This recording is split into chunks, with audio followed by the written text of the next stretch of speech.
कि तुम कर्म करो, कर्म का फल मिलेगा। पर ये कर्म है क्या? क्या कभी सोचा है? मैंने तो बहुत सोचा है, कुछ समझ में नहीं आया। आखिर कर्म है क्या? क्या हर कार्य कर्म है? किसी कर्म में नियति का महत्व है या परिणाम का? नमस्कार, मैं हूं आरव, एक साधारण आदमी, बिल्कुल आप सबकी तरह। कुछ असाधारण प्रश्नों के साथ हाजिर हूं आप सबके बीच अपने इस शो भगवान श्री कृष्ण उवाच में।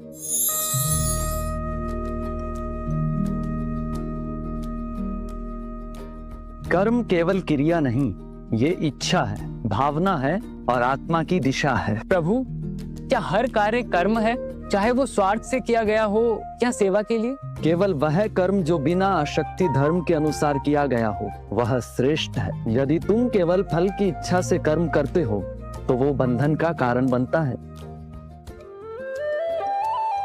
तुम कर्म करो, फल की चिंता मत करो। जब तुम निष्काम भाव से कार्य करते हो तभी तुम मोक्ष की दिशा में आगे बढ़ते हो।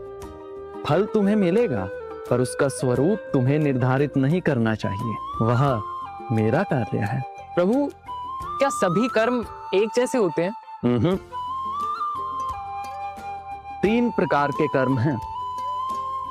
सात्विक कर्म जो सेवा भाव से बिना स्वार्थ के साथ किया जाता है।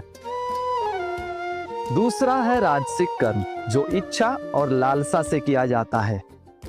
और तीसरा है तामसिक कर्म जो अज्ञानता और हानि की भावना से किया गया हो।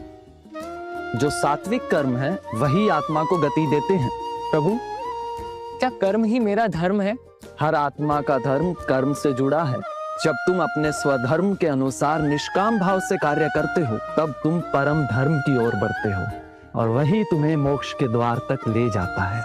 अब मैं समझा, कर्म केवल हाथों की गति नहीं, आत्मा की दिशा है। कर्म ना बोझ है ना डर, ये तो मुक्ति का मार्ग है।